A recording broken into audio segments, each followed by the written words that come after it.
Yo, what is going on, guys? Real quick before the video begins, we have New York Marauders apparel on sale right now, my friends. If you want to support your New York Marauders, there's a link in the description down below to purchase one of these bad boys. They are available for the whole entire season, so if you don't get it right now, you can always get it for the duration of the WBE.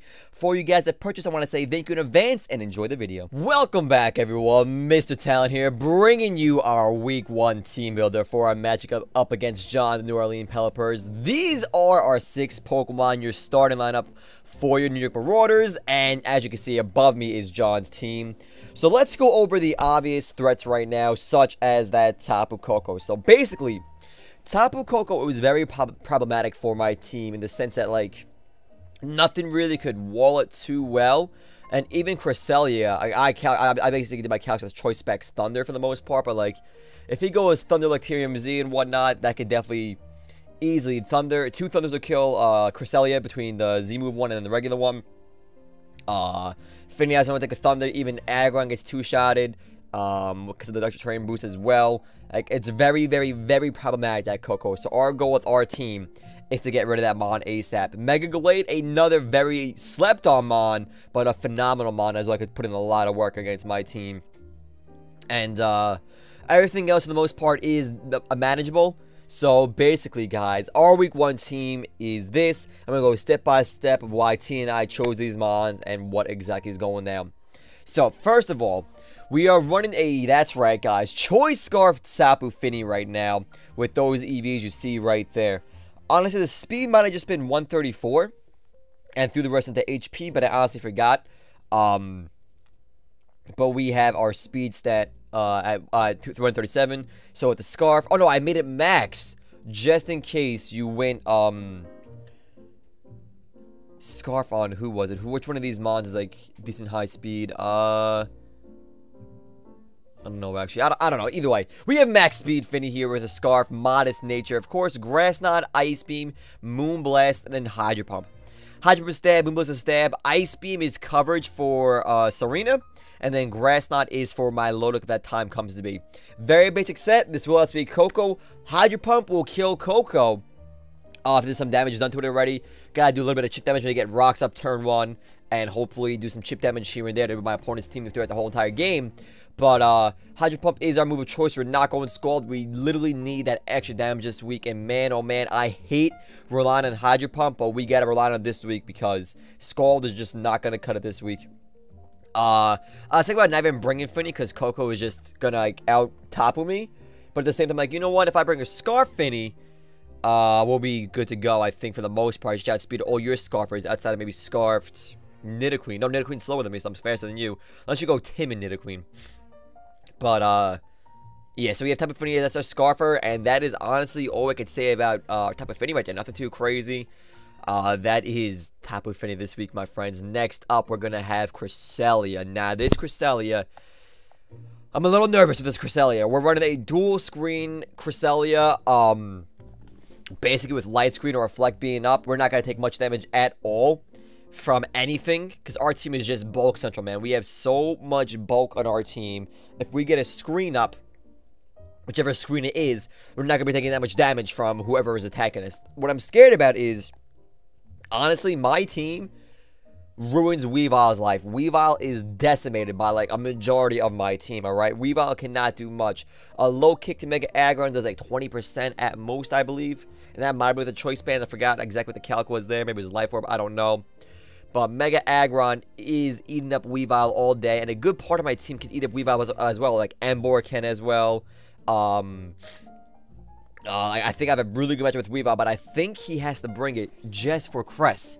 So my biggest fear is that he gets a knockoff off, doing a lot of damage. It's not going to kill me, obviously, but I lose the Light Clay, and more importantly, I lose 2 turns, essentially, of Reflect and Light Screen, and I really, well, I lose 3 turns, actually, because it starts at 7, and then I lose 3, so it's 4, well, yeah, I lose 3 turns of the screen. So, like, screens are going to make or break this game, I feel. This is my set. I think Tia wanted to go a little more offensive, possibly with Moonblast on here, but I'm like, no, I want dual screens. Because she just wanted to have light screen for Koko. I was like, not saying she was wrong, but I was saying, you know what? I just want to go dual screens in case Galade gets Swords Dance off, or like Weavile gets a Swords Dance off, even hacks with D-Dance and whatnot. I want to make sure I could defend myself, get Reflect up, hopefully, and be good to go. The EV spread here just allows for maximum bulk everywhere. The SPDEF EVs allow me to take 3 T-bolts from Coco, so I can never get 2-shotted by Coco. Unless one's Bacterium Z, then I still get 3-shotted, but like, it's I don't know. But we have our SPDEF bulk there just for Coco, obviously, and then yeah, that's honestly what Cress's job here is, to wall Nidoqueen and Coco really well, and even Mega Gallade too, because Mega Gallade could go for knockoff or X Scissor, but it's not gonna do that much to Cress. I don't even know if he gets knockoff. Does Gallade get knockoff? I think he does. I honestly forgot. I did so much calcs with Tia. It's just been, my mind is just like spinning with all the calcs we've done and whatnot. So if I do forget or say something a little off, I do apologize. But Creselia's job, like I said, most of the wall Nidoqueen, mostly completely the wall Coco. Be able to eat up physical attacks as well, and hopefully get screens up and make my life that much easier. And that's Cresselia. Cresselia is our not our win con, but definitely our strategy, or our go-to mon, if you will. Then we got Mega Aggron over here. We got a max HP, almost max defense, and SPDEF Aggron. This allows for 3 close combats to kill Aggron with that EV range. When I'm Mega Evolved, at least if I'm right now, I just get bodied no matter what. But when I Mega Evolve, it's going to take 3 close combats to kill me. I believe that's that calc was for. The points of SPDEF are just there because didn't really need the attack EVs and go all max defense. Really didn't justify anything. So I put a little bit of SPDEF in there just in case. You never know. Excuse me, live on 1 HP, something like that. But our moves are Roar, Stealth Rock, EQ, and Heavy Slam. In case Haxorus is going off, in case Mega Gallade is going off, in case Weavile is going off, we have Roar to roar out any mon that sets something up in any way, shape, or form.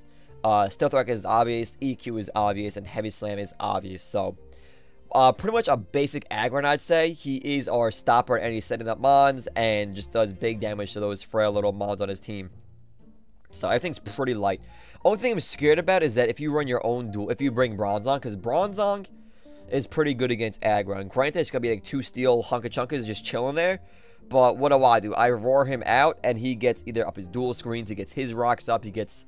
Bronzong could be pretty problematic for my Aggron. In the sense that I can't do damage to you, because you have Levitate, and then you go for rocks, dual screens, or I don't know. So I'm scared about that. That's exactly why I have Roar for... in case Bronzong starts going up with the screens. And then, like I said, all the setup moves and whatnot on your other Pokemon. So, that is our Aggron right there. Nothing too crazy, but just enough to get the job done and what we want to get done.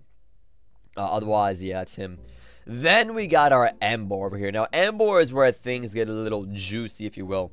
As you see, our HP EVs are 124, our attack is 252, and speed is 132.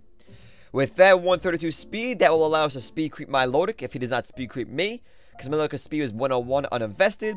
So I go to 132 and allows me to get Wild Charge off to not kill. Believe it or not, max defense Milotic will live a choice spin and Wild Charge. But, as you see, my opponent has a Tapu Koko. And Tapu Koko boosts my special attack, my electric attacks when the terrain is up. So that's going to help me kill the Milotic.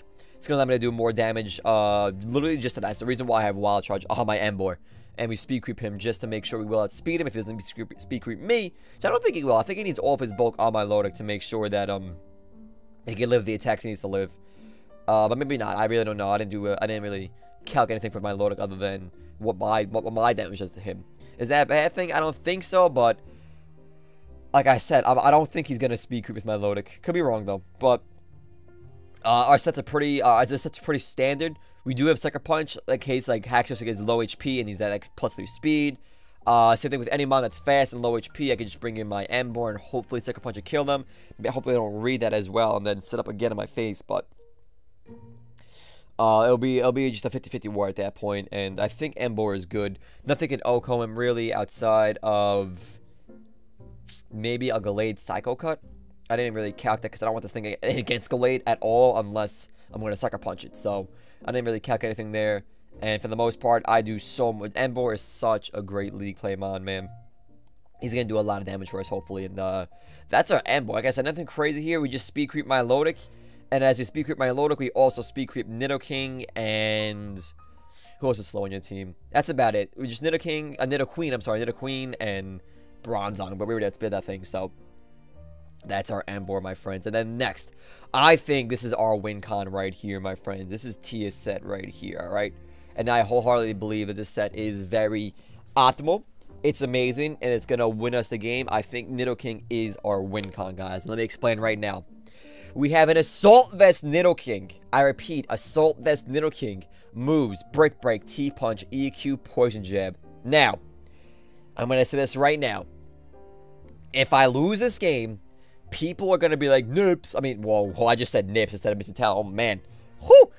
They're going to be like, Mr. Talent, why didn't you just bring a Scarf Nidoking? And for you, my answer to that is Scarf Nidoking is way, way, way too obvious. In League play, you want to be predictable. I mean, you want to be unpredictable. You want to make sure you got your opponent guessing and keep your opponent on their toes and not just in complacent mode and just auto-lock click attacks. No. Going Scarf Nidoking way, way, way too obvious this week. That's why we have Scarf on the Finny. Instead, because Scarf on Finny is nowhere near as obvious as a Scarf on Nidoking. Because everybody sees, Tapu Koko, Nidoking, Scarf Nidoking destroys Tapu Koko.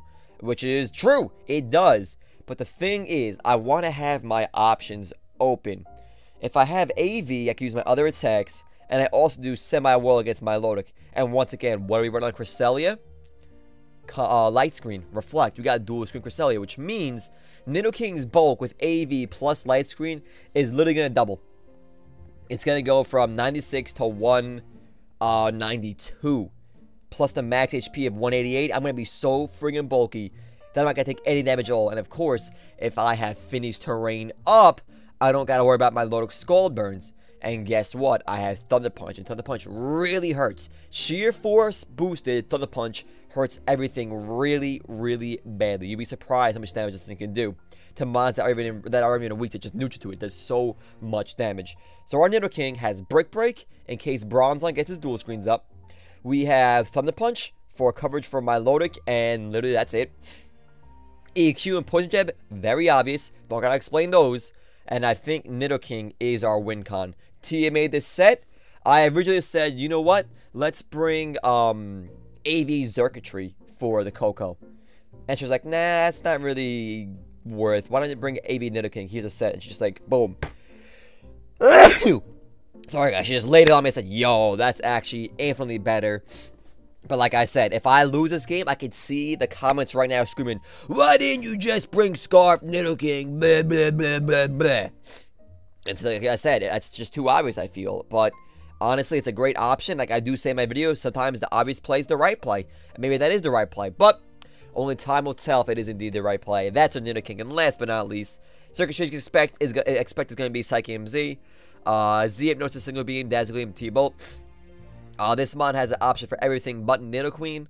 Our goal is to kill Nidoqueen and then Z Hypnosis against a Milotic or Koko. Because I don't think he's going to leave a Milotic in against Circuitry. If he does, he's got some crazy balls. Because I never leave Milotic in against Circuitry. But our goal is to put something to sleep, get our +1 speed from Z Hypnosis, and then just try to roll from their Signal Beam for Serena. Tia and I were a little scared of an AV Serena. So we went with a, some of our mods are meant to get around that. And Circuitry is one of the Signal Beam. Like a +1 Signal Beam should do not that much damage, but he's not going to do much back to me. And I'm going to obviously out DPS you. So Signal Beam is there for that. Even the Bronzong as well. A little bit. D-Gleam is for the Gallade and the Weavile and Haxorus.